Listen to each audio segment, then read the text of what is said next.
Maayong adlaw ninyong tanan.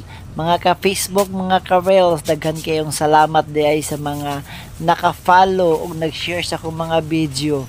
Di mo na kumata sa tagsa, pero from the bottom of my heart, wow, English, sana all. O, gikan na sa akong kasing-kasing akong papasalamat ninyong tanan.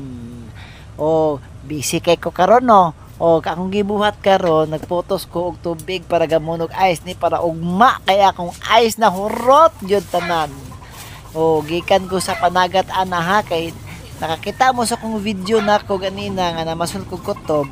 O pag-uhay pa ko nakauli, pag-uli na ako nagiatang ng mga suki kay magpa-deliver og ice mo nang kumbatig pa-deliver.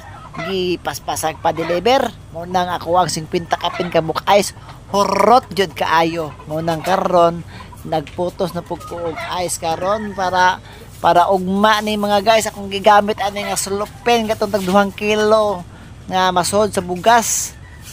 Pero nindot kay ni guys no kaya kaning ice bitaw dugay jud kayo mahilis durable jud kayo dadon nimog panagat sa lawod.